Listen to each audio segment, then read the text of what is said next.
రాజకీయాలు కాకరేపుతున్నాయి. ఇవాళ అసెంబ్లీ సమావేశాలు జరగనున్నాయి. మరి ఈ సమావేశాల్లో అధికార పార్టీ పవర్ పాయింట్ ప్రెజెంటేషన్ చేయనున్నారు. అలాగే రాష్ట్ర ఆర్థిక పరిస్థితిపై శ్వేతపత్రాన్ని విడుదల చేయనున్నారు. ఇక ఇదిలా ఉంటే ప్రభుత్వం విడుదల చేసే శ్వేతపత్రం కంటే ముందు ప్రతిపక్ష బీఆర్ఎస్ ఓ డాక్యుమెంటరీ విడుదల చేసింది. ఏ అంశం పైన మాట్లాడినా దానికి కౌంటర్ ఇవ్వాలని అందులో భాగంగా అన్ని శాఖలకు సంబంధించిన నివేదికలను అధికారులతో తెప్పించుకున్నట్లు సమాచారం. ఇక మేడిగడ్డ విద్యుత్ రంగంపై ప్రభుత్వం ఫోకస్ పెట్టడంతో వాటిపైన మాట్లాడాలని గులాబీ పార్టీ భావిస్తుంది. ప్రభుత్వం నుంచి ఎవరు ఏ అంశంపైన మాట్లాడినా దానిని తిప్పికొట్టేందుకు లెక్కలతో సిద్ధం కావాలని ఎమ్మెల్యేలను పార్టీ అధిష్టానం ఆదేశించినట్లు విశ్వసనీయ సమాచారం. సభలో యాక్షన్ ప్లాన్ కు సైతం అధిష్టానం ప్రణాళికలు రూపొందించినట్లు తెలుస్తోంది.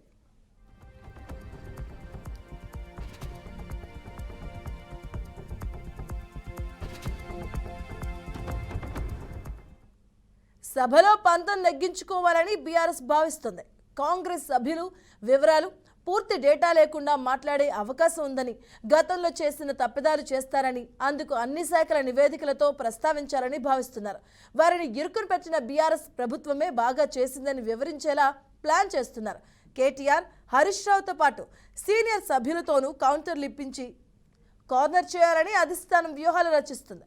ఇక 10 ఏళ్లలో కేంద్ర ప్రభుత్వం ఇచ్చిన అవార్డులు, పలు సంస్థలు ఇచ్చిన నివేదికలను సైతం సభలో పెట్టాలని భావిస్తున్నారు. ఇక అదేవిధంగా అసెంబ్లీ పాయింట్ ఆఫ్ ఆర్డర్స్ను లేవనెత్తాలని బీఆర్ఎస్ భావిస్తుంది.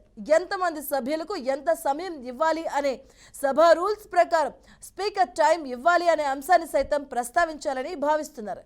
ఇక దీంతో సభ ఎలా జరుగుతుందని సర్వత్రా ఆసక్తి నెలకొంది.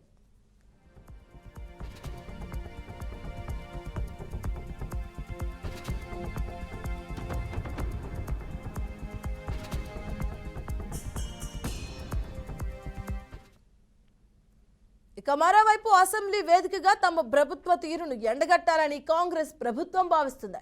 ఇప్పటికే మేడిగడ్డపై హైకోర్టు జడ్జితో విచారణ చేపిస్తామని ప్రకటించడం, అన్ని రంగాలను ధ్వంసం చేయడం, విద్యుత్ నష్టాలపై శ్వేతపత్రాన్ని విడుదలకు సిద్ధమవుతుంది. ఇక దీనికి ధీటుగా బీఆర్ఎస్ వ్యూహాలు రచిస్తుంది.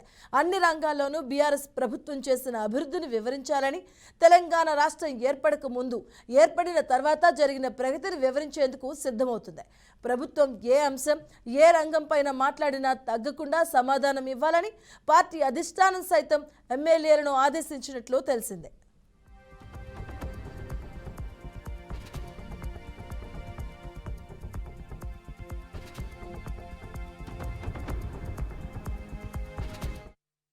కాళేశ్వరం విద్యుత్ రంగంపై ప్రభుత్వం ప్రధాన ఫోకస్ పెట్టడంతో బీఆర్ఎస్ సైతం అలర్ట్ అయింది. నీటిపారుదల శాఖ మంత్రిగా పనిచేసిన హరీష్ రావు కాళేశ్వరం ప్రాజెక్టు మొదలైన దగ్గర నుంచి పూర్తయి నీటిని విడుదల చేసే వరకు ఖర్చు చేసిన ప్రతి పైసాను వివరించాలని భావిస్తున్నారు.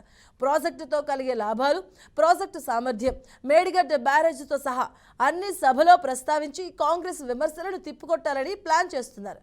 విద్యుత్ రంగంలో సైతం 10 ఏళ్లలో జరిగిన ప్రగతి నివేదికలు అందజేసి మరి వివరించాలి అని ప్రణాళికలు రూపొందిస్తున్నారు.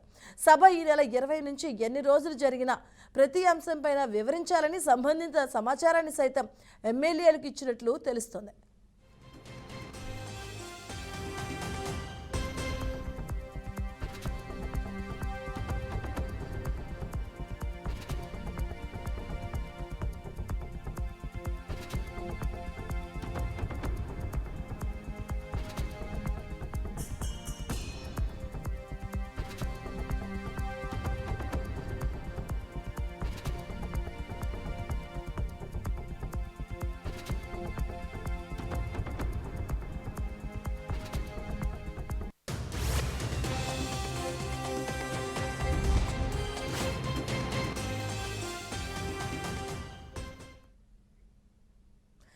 ఇక నేడు అసెంబ్లీ ప్రారంభం కాబోతుంది. దీనికి సంబంధించి కూడా అటువైపు అధిష్టానం కూడా, అలాగే ప్రతిపక్ష బీఆర్ఎస్ కూడా కాంగ్రెస్ పార్టీ చేసే విమర్శలను తిప్పికొట్టాలైతే ప్లాన్ చేస్తున్నారు. దీనికి సంబంధించిన పూర్తి వివరాలు మా కరెస్పాండెంట్ వాసు అందిస్తారు. వాసు,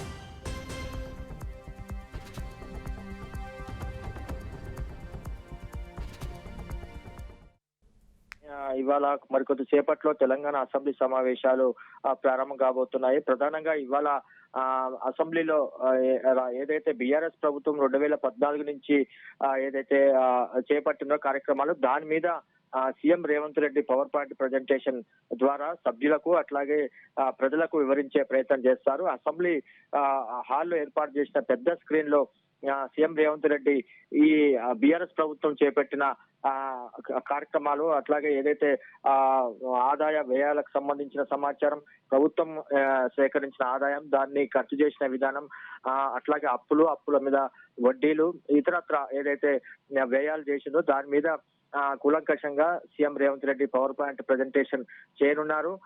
ఇప్పటికే రేవంత్ రెడ్డి పలు శాఖలకు సంబంధించిన సమీక్ష కార్యక్రమాల్లో సేకరించిన సమాచారాన్ని నిష్ణాతులైన ఆర్థికవేత్తలతోని ఒక నివేదికను తయారు చేశారు. దాన్ని ఇవాళ అసెంబ్లీలో ఆయన ప్రవేశపెడతారు, దాని మీద చర్చిస్తారు.